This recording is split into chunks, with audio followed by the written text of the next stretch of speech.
கேடகம் நேயர்களுக்கு அன்பான வணக்கங்கள். விஜய் அவர்களுடைய அந்த அரசியல் ஆட்டம் மிகப்பெரிய அளவில் ஒவ்வொரு அரசியல் கட்சிகளையும் புரட்டி போட்டு கொண்டிருக்கிறது.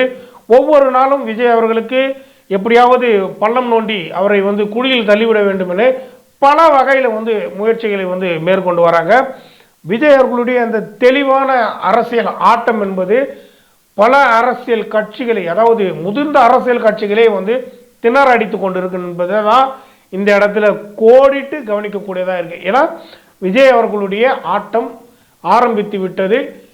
மதுரையில் அவருடைய அந்த மாநாடு மிக சிறப்பாக நடத்த திட்டமிட்டிருக்காங்க. குறிப்பாக அந்த மாநாட்டு திட்டலை பார்க்க செல்லக்கூடிய அந்த மாவட்ட செயலாளர்களே மிகப்பெரிய அளவில் ஒரு பெரிய படப்பிடிப்பே நடக்குதா என்ற அளவுக்கு பெரிய ஒரு பிரம்மாண்டமாக கிட்டத்தட்ட ஒரு 100-200 காரில் அந்த மாநாட்டு திட்டலில் நின்று பார்வையிடுவதே பெரிய ஒரு பரபரப்பை இந்த நேரத்தில் ஏற்படுத்தி கொண்டிருக்கிறது. குறிப்பாக விஜய் அவர்களுடைய அந்த மாநாடு இரண்டாவது மாநில மாநாடு மிகப்பெரிய அளவில் அரசியல் மாற்றத்தை தமிழகத்தை பொறுத்தவரையில் ஏற்படுத்தக்கூடும் என்பதில் எந்த சந்தேகமும் கிடையாது.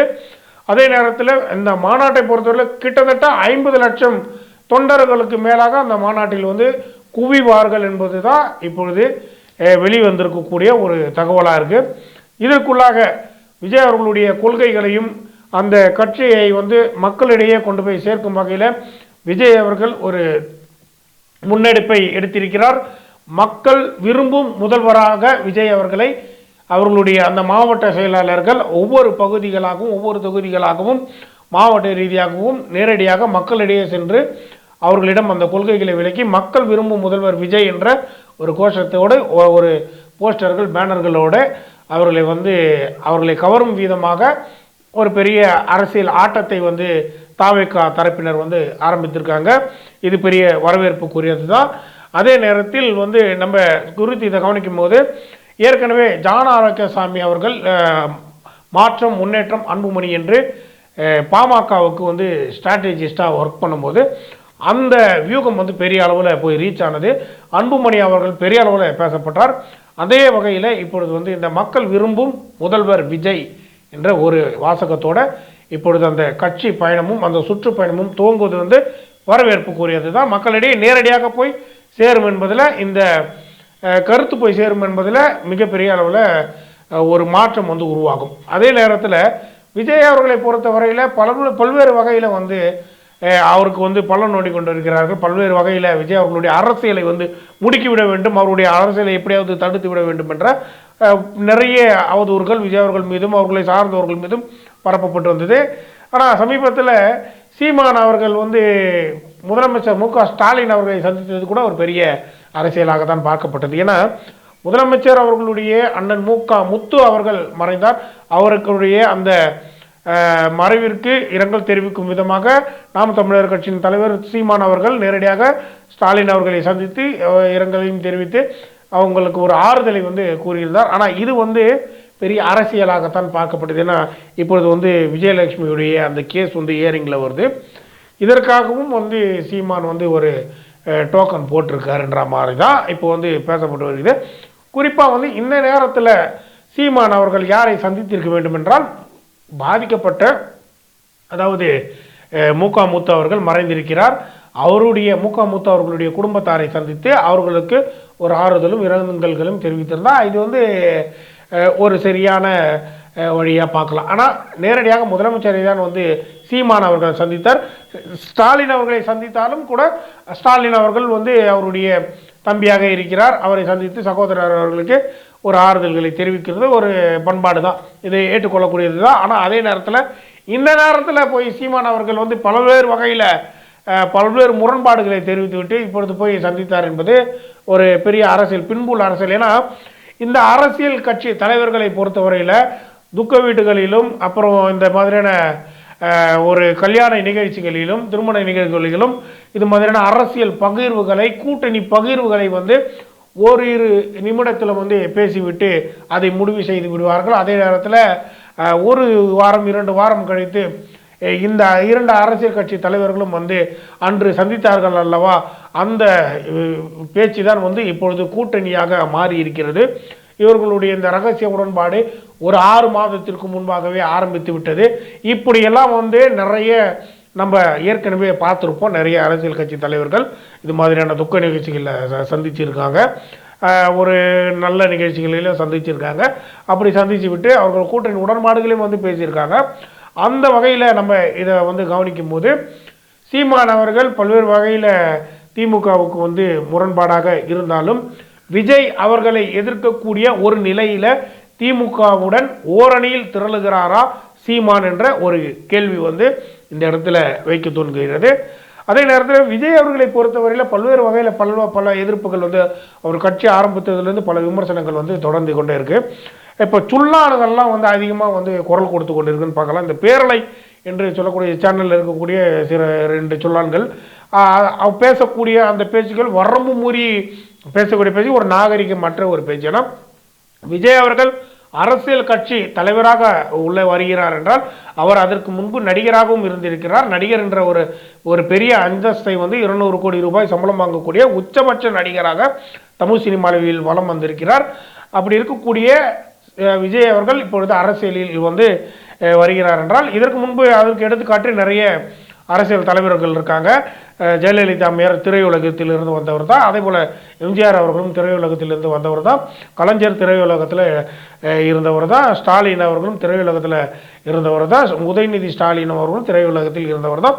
இப்படி திரையுலகத்தை தவிர்த்து எந்த நடிகரும் வந்து இந்த இடத்துல அரசியல் வந்து இந்த இடத்துல வந்து பெரிய ஒரு ஸ்டாண்டர்டான ஒரு இடத்தை வந்து பிடிக்கல.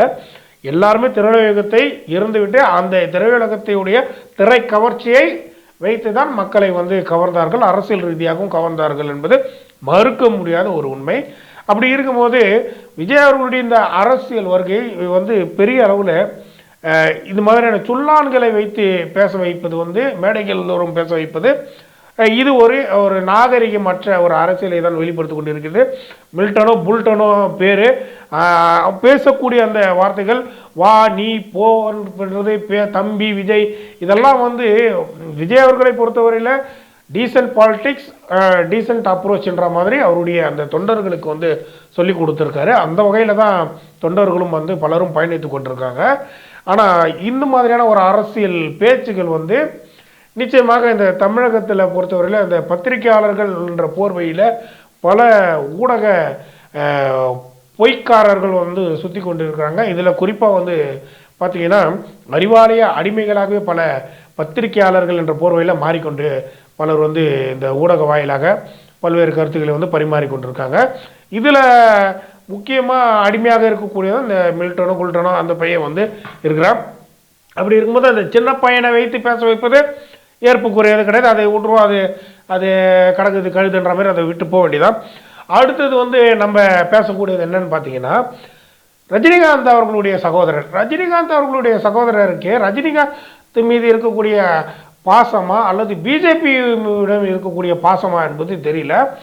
விஜய் அவர்களுடைய அரசியலை குறித்து அவருடைய அரசியல் வருகை குறித்து எந்த கேள்வியை கேட்டாலும் அவரிடமிருந்து வரக்கூடிய அந்த கருத்துக்கள் வந்து பெரிய விஷத்தையும் வன்மத்தையும் கக்கக்கூடிய வகையில் தான் அமைஞ்சிருக்கு. ஏன்னா விஜயருடைய அரசியல் வருகைக்கு இங்கே கருத்து சுதந்திரம் என்பது எல்லாருக்கும் இருக்குது. ரஜினிகாந்த் அவர்களுடைய சகோதரன் சத்யநாராயணன் அவர்களுக்கும் அந்த கருத்து சுதந்திரம் என்பது இருக்குது. ஆனால் அதே நேரத்தில் விஜய் அவர்களுடைய அரசியலை வந்து அது கஷ்டம், அதெல்லாம் வேலைக்கு வருது. அண்ணாமலை வருவார். அண்ணாமலை எப்படி வருவார்? அண்ணாமலை இப்போ பாஜக மாநில தலைவராக கூட இல்லை. அப்படி இருக்கக்கூடிய அண்ணாமலை எப்படி வந்து இங்கே ஒரு அரசியல் புரிதல் இருக்கிறதா இல்லையா என்பது வேறு. ஆனால் பாஜக மீது இருக்கக்கூடிய பந்தத்தையும் சொந்தத்தையும் வந்து இந்த இடத்துல சத்யநாராயணன் ரஜினி சகோதரர் அவர்கள் வெளிப்படுத்தி இருக்கிறார். இந்த சொந்தமும் பந்தமும் எங்கிருந்து வருதுன்னா ரஜினிகாந்த் அவர்களிடமிருந்து தான் வருது. இப்படி பார்க்கும்போது 2026 சட்டமன்ற தேர்தலை பொறுத்தவரையில் விஜயை எதிர்ப்பதற்காக பாஜகவுக்கு நேரடியாகவே வந்து சப்போர்ட் பண்ண காத்திருக்கிறார் ரஜினிகாந்த் என்பது தான் இதில் தெளிவாக தெரியுது. ஏன்னா ரஜினிகாந்துடைய அந்த ஆதரவு பாஜகவுக்கு இருக்கு என்பதை தான் வந்து சொல்லாமல் சொல்லிவிட்டு செல்கிறார் சத்யநாராயணன் என்பது தான் இந்த இடத்துல நம்ம குறித்து கொள்ளக்கூடியதாக இருக்குது. அப்படி இருக்கும்போது ஒரு பக்கம் திமுகவும் பல வகையில் விஜய் அவர்கள் மீது பல்வேறு விமர்சனங்களை ஒரு பக்கத்தில் திரட்டி பரட்டி இந்த மாதிரி சுள்ளான்களை எல்லாம் வைத்து பேச வைத்து கொண்டிருக்கிறது. இன்னொரு புறத்தில் ரஜினிகாந்த் அவர்களுடைய சகோதரர் ரஜினிகாந்தை நேரடியாக பாஜகவுக்கு ஆதரவு தெரிவிக்கும் வகையில் அவருடைய சகோதரர் வந்து பேசிவிட்டு செல்கிறார். இது நிச்சயமாக தமிழகத்தில் இருக்கக்கூடிய இந்த அரசியல் கட்சிகளை பெரிய ஆட்டத்தை வந்து கொடுத்திருக்கிறது என்பதுதான் இந்த இடத்துல கவனிக்கணும். குறிப்பாக அமைப்பாக திரளுவதும் அதிகாரத்தை கைப்பற்றுவதும் தான் வந்து இங்கே பெரிய ஒரு சமத்துவமான ஒரு அரசியலை வந்து கொண்டு வர முடியும். அப்படி கொண்டு வந்தால் மட்டும்தான் இந்த இடத்துல நாளை தமிழகத்தை நமதாக்க முடியும் என்பது தான் இந்த இடத்துல விஜய் அவர்களுடைய பெரிய ஒரு கோட்பாடாகவே இருக்கு என்பதை இந்த இடத்துல கவனிக்கலாம். இந்த ஒரு நிலை வந்து நிச்சயமாக விஜய் அவர்களுடைய அரசியலை வந்து மென்மேலும் வந்து புகழடைய செய்து மக்கள் விரும்பும் முதல்வர் விஜய் என்ற ஒரு வாசகம் வந்து சொல்லாமலே மக்கள் மனதில் போய் பதிஞ்சிடும். ஏன்னா இன்னைக்கு பெரிய மாற்றம் வந்து வேணும், மாற்றம் இருந்தால்தான் வந்து பெரிய அளவில் இந்த மக்களிடையே வந்து ஒரு பெரிய அடுத்த கட்டமான ஒரு வளர்ச்சி வந்து ஏற்படும் என்பது மக்களுடைய ஏக்கமாக இருக்குது. அப்படி இருக்கும்போது நிச்சயமாக மாற்றத்தை நோக்கி பலர் வந்து முன் வந்துட்டாங்க. இன்று இருக்கக்கூடிய யங்ஸ்டர்ஸ் எல்லாருமே வந்து பெரிய அளவில் அரசியல் தெளிவோடு இருக்காங்க, அரசியல் புரிதலோடு இருக்காங்க. அப்படி இருக்கும்போது நிச்சயமாக ஒரு மாற்றத்தை நோக்கி இருக்கிறார்கள். இந்த வியூகங்கள் தாவேக்காவுடைய கூட்டணி வியூகங்கள்லாம் கூட மிகப்பெரிய அளவில் அடுத்த அரசியல் கட்சிகள் வந்து கணிக்க முடியாத அளவிற்கு பெரிய ஒரு திட்டமிடலோடு ஒரு தொலைநோக்கு பார்வையோடு அமைந்திருக்கு. இதெல்லாம் வந்து நிச்சயமாக விஜய் அவர்களுடைய இந்த அரசியல் வருகையில் பெரிய ஒரு அரசியல் ஆட்டத்தில் இந்த தமிழக சுற்றுப்பயணத்தில் பெரிய மாற்றத்தை வந்து ஏற்படுத்தக்கூடும். நிச்சயமாக 2026 சட்டமன்ற தேர்தலை பொறுத்தவரையில் பெரிய ஒரு மாற்றம் உருவாகும். பல்வேறு வகையில் விஜய் சுற்றி சுற்றி பல பள்ளங்களை பலர் வெட்டினாலும் விஜய் அவர்கள் நேர்மையான வழியை வந்து நோக்கி சென்று கொண்டிருக்கிறார். எந்த தடை வந்தாலும் அதை உடை என்ற வகையில் தான் விஜய் அவர்களுடைய அந்த பயணம் அமைந்து பெரிய வரவேற்பை பெற்று சென்று கொண்டிருக்கிறது. குறிப்பாக தாவேகாவுக்கு எதிராக எத்தனை கோணங்களில் எதிர்ப்புகள் கிளம்பினாலும் நிச்சயமாக விஜய் அவர்கள் தனித்தே களம் கண்டாலும் இந்த தமிழக அரசியலில் பெரிய மாற்றத்தை உருவாக்குவார் என்பதுதான் இந்த இடத்துல நம்ம குறித்து கொள்ளக்கூடியதாக இருக்குது. குறிப்பாக நம்ம சேனலை பார்க்கக்கூடிய ஒவ்வொருவரும் நம்முடைய சேனலை சப்ஸ்கிரைப் செய்து ஆதரவு தாருங்கள். நம்முடைய வாட்ஸ்அப் சேனலில் வந்து கனெக்ட் ஆகுங்க. குறிப்பாக உங்களுடைய அந்த வாட்ஸ்அப் நம்பர்களை வந்து எங்களுடைய அந்த வாட்ஸ்அப் நம்பருக்கு நேரடியாக டெக்ஸ்ட் பண்ணுங்கள். உங்களுடைய அந்த ஊரும் உங்களுடைய பெயரும் வந்து மென்ஷன் பண்ணி எங்களுக்கு டெக்ஸ்ட் பண்ணுங்கள். நேரடியாக எங்களுடைய அடுத்தடுத்த பதிவுகள் நேரடியாக உங்களுக்கு வந்து சேரும். தொடர்ந்து சப்ஸ்கிரைப் செய்து ஆதரவு தாருங்கள் என்று அன்புடன் அனைவரும் கேட்டுக்கொள்கிறோம். நன்றி, வணக்கம்.